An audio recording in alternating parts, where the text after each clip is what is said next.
The spy who chose to believe the other side. You have probably imagined a spy the way movies teach you to. A shadow in a trench coat, a briefcase full of secrets, a person whose entire purpose is deception. But what if the most important thing a spy ever did was not to deceive anyone at all?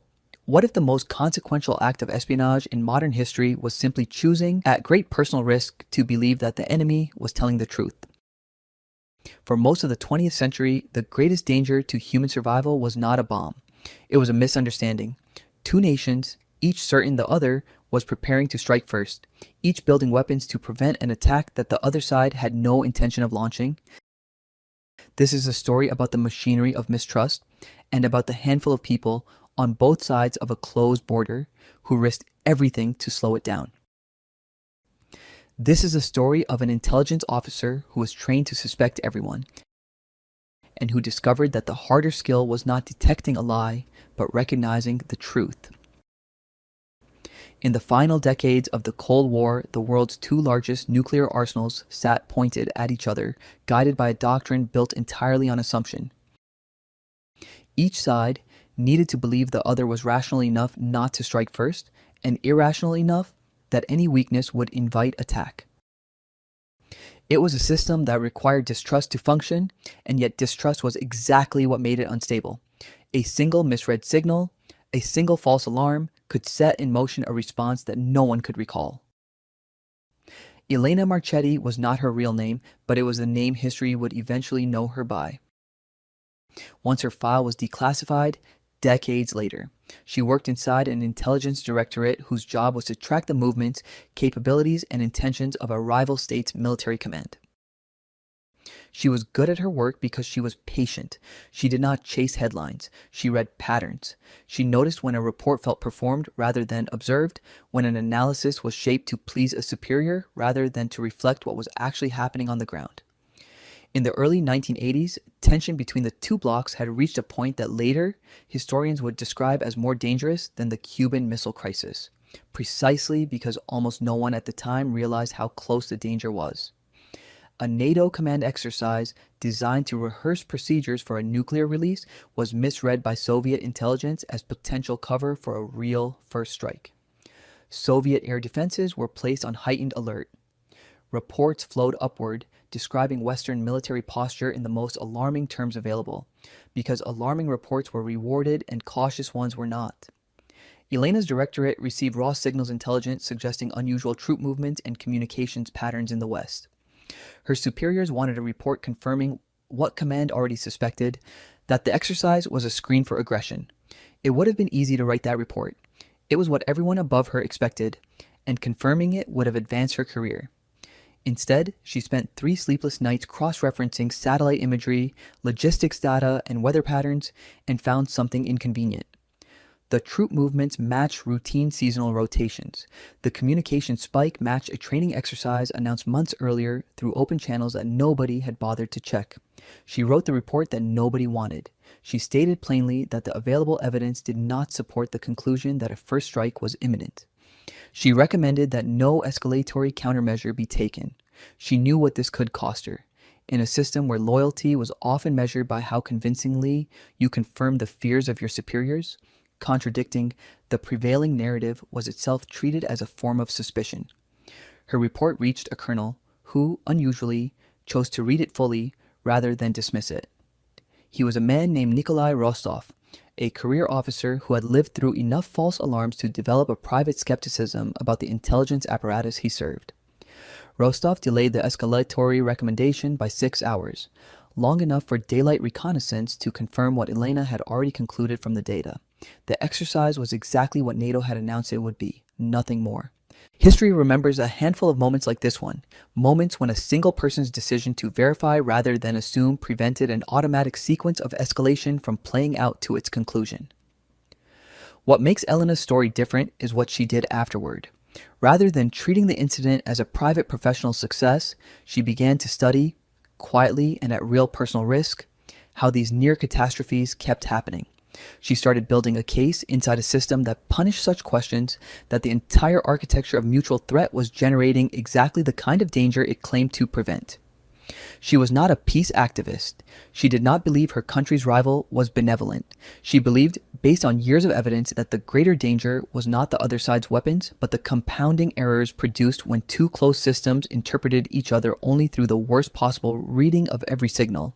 She began advocating, through internal channels, for something her superiors considered almost heretical: direct verification channels between opposing militaries so that exercises, movements, and alerts could be confirmed rather than assumed. This idea did not originate with her alone. Across the border, officers like Rostov were reaching similar conclusions independently, shaped by their own close calls. And beyond the military bureaucracies, diplomats and scientists on both sides had spent years laying groundwork for exactly this kind of verification architecture. The nuclear risk reduction centers, established later in the decade, grew out of this same recognition that direct, reliable communication between rival militaries was not a concession of weakness but a tool of mutual survival. Hotlines were expanded, notification agreements were signed, requiring each side to inform the other before major military exercises, so that patterns could not be mistaken for preparation.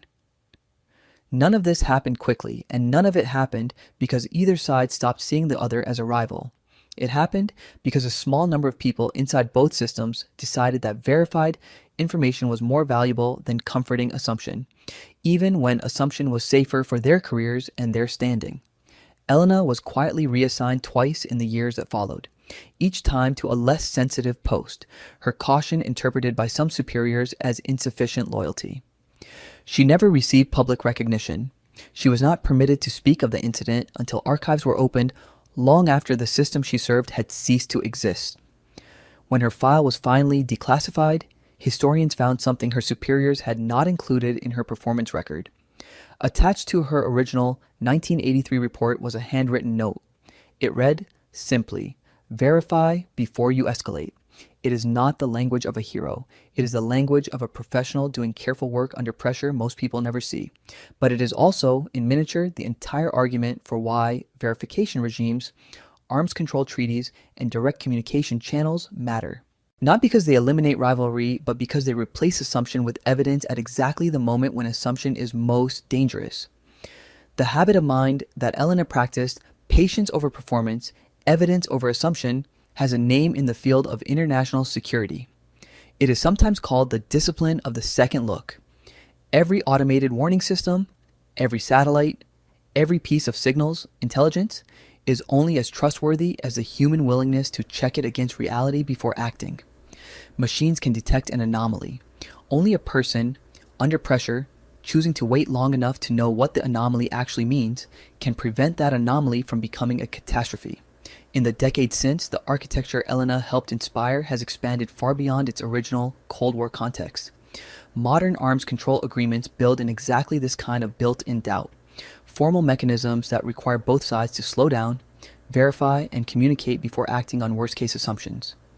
It is not a naive trust in the other side's goodwill. It is something more durable, a structural humility, an acknowledgement that any single source of intelligence, no matter how advanced, can be wrong, and that the cost of being wrong in this domain is measured in lives beyond counting. This is not merely a story about the past. The underlying problem Elena confronted, the tendency of closed systems to interpret ambiguous signals in the most threatening possible way, has not disappeared with the end of the Cold War. It has migrated into new domains: cyber operations, autonomous sensor networks, and rapid response military technologies now compress the time available for human judgment even further than the systems of the 1980s did. Where Elena had several sleepless nights to cross-reference data before her report was needed, modern early warning architectures sometimes demand decisions in minutes. The discipline of the second look becomes harder to practice precisely as it becomes more necessary. Arms control historians point to a broader pattern across the 20th century. Nearly every major reduction in nuclear danger, from early test ban agreements to the establishment of direct communication, links between rival capitals, followed a near miss that convinced officials on both sides that the existing system was more fragile than they had assumed. Verification was never a gift one side gave the other out of goodwill. It was a tool both sides came to need once they understood how easily their own assumptions could manufacture a crisis neither of them wanted. The nuclear risk reduction centers established in Washington and Moscow later in the decade emerged directly from a decade of accumulated near misses like the one Elena helped diffuse, each one a reminder that assumption is a poor substitute for a confirmed fact. What is easy to miss, looking back at these episodes from a distance, is how ordinary the people involved actually were. Elena was not a general. Rostov was not a head of state. Neither of them set policy or signed treaties. They were mid-level professionals doing careful, unglamorous work inside enormous bureaucracies that were not designed to reward caution. Their contribution was not visionary in the way we usually imagine visionaries. It was procedural. It was a simple, repeated choice to ask one more question before passing a judgment up the chain of command. Multiplied across thousands of similar decisions, made by people whose names will likely never be known, this kind of caution becomes one of the quiet load-bearing structures of global stability. There is a temptation in telling stories about the Cold War to focus entirely on the leaders, the summits, the signed documents. Those moments matter, but they are usually the visible tip of a much larger structure built from decisions like Elena's, decisions that never made the news because their entire purpose was to make sure nothing newsworthy happened at all. A crisis avoided leaves no photograph. A war that does not start writes no headline. The historians who eventually reconstructed Elena's story had to piece it together from budget records, personnel transfers, and a single handwritten note because the system she served had no formal mechanism for celebrating the things she had actually done. So when you picture a spy, picture this instead. Not a person whose skill was deception, but a person whose skill was resisting the easy, career-safe lie that confirmed what everyone already feared. Elena Marchetti's real contribution to history was not a secret she stole. It was a false alarm she refused to confirm. The systems that keep dangerous technologies in check are rarely built by people who trust each other completely. They are built by people who trust evidence more than fear and who are willing to pay a personal cost to insist on that distinction. Verification, patience, and the discipline of checking twice before reacting once are not glamorous tools. But history suggests they may be some of the most important tools humanity has ever built for its own survival. Perhaps the future will not be shaped only by those who build stronger weapons, or even by those who negotiate their reduction. Perhaps it will be shaped in the quiet moments no one records by the officers, analysts, and ordinary professionals who choose, under pressure, to verify before they escalate.